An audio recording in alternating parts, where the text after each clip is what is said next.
Hi, my name's Lizzie and I'm in Bristol in my design studio today, and I am going to talk you through how you might tackle a pile of clothes that you probably all have set aside, which all have slight holes and tears in them, which mean that you're not currently wearing them. This is something that happens just through normal wear and tear of your clothes, and it just can't be helped. But the important thing to do is to know that you can fix them and bring them back into an active part of your wardrobe.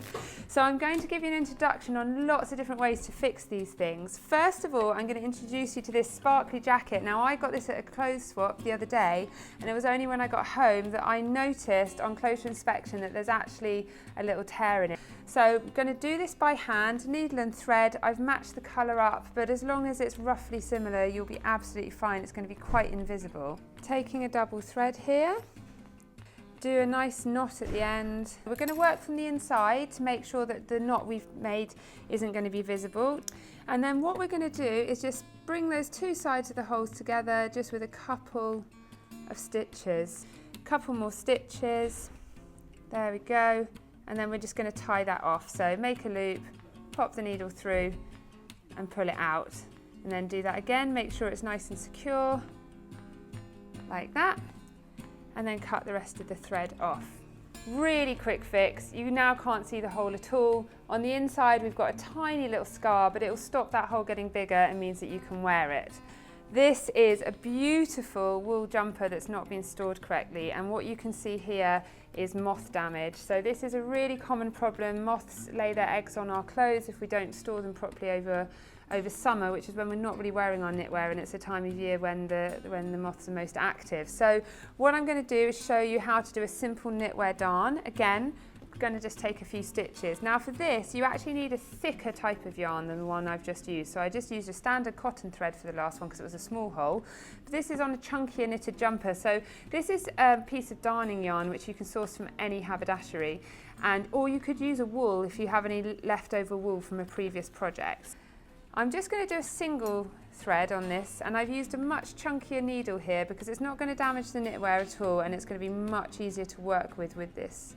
In fact, what I'm going to do, rather than knot it, just to make sure that I really catch it in, I'm going to take the hole on the edge there. You can see my finger goes through it at the moment.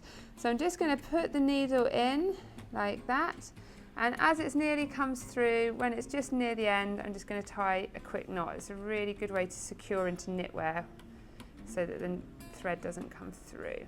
The method of darning is essentially rebuilding the structure of the fabric to fill in holes. So you actually want to be working from the top side of your cloth, and you're working on either side of your hole. You're just taking a few stitches on either side, and then you're bridging over the hole, over the gap there. So you can see me just working on it. What often happens when you've got holes in knitwear is you're left with quite a gap in the fabric. So in order to, rather than pull it out of shape by stitching it together, actually what you're doing is building up the thread. You can actually just tie it back onto the loose bit of thread from where we tied it on if you want, or you can just do a normal tying off. So I'm just going to knot that back on. And you can see now from the front that there's no hole left. You've just got a few marks where the yarn is. That would just need to be, you just need to finish off and do the rest of those holes. So that's looking at knitted garments. Now I'm going to show you a common problem that you might find with a woven garment. This is a shirt here, and on the back of the neck it's got a little tear which has gone through, and some of the fibres have pulled apart, and we've actually got quite a big hole. Now to deal with this, what we actually need to do is put a little bit more reinforcement behind the fabric. So what I've done is I've taken a scrap of similar fabric. Now this could be something that you have got in your sewing box, something from an offcut. It really doesn't matter. The closer you can match it to the fabric, the better, but you can get away with quite a lot of things. And a piece of Bonder web here, which is a transparent glue, which you can buy from any haberdashery. It comes with a little piece of non-stick with it, and you actually layer your glue onto the fabric, and then we can glue it into the back of the garment. Now I've done this already on this garment here, and you can see I've ironed it on in place. So on the inside now we've got a reinforcing patch, and that means that when we sew this up we've got something to actually work onto, otherwise we'll be left with a hole. So the first thing I'm going to do is just take away any loose threads. So you can see here these dark threads, these have been exposed from the hole being made. So I'm just going to trim those away to make a really nice neat finish. I've threaded the machine up just in a kind of nice neutral grey colour, and I'm just going to put it under the machine. I'm going to turn it on, and all I'm going to be doing is just sewing backwards and forwards on top of my patch over where the hole is to create a reinforcement. This isn't going to be an invisible repair, but it is going to hold it and stop this hole getting any bigger.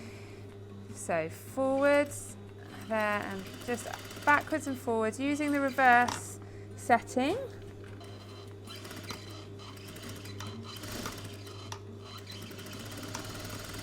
So you get used to this, you can go quite fast.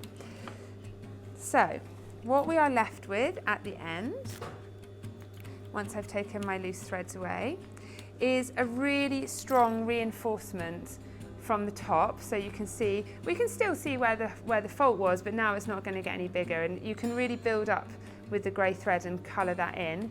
And on the inside you can see we've got that reinforced patch. Now that's a really small repair I've done, but this is an amazing technique for dealing with trousers.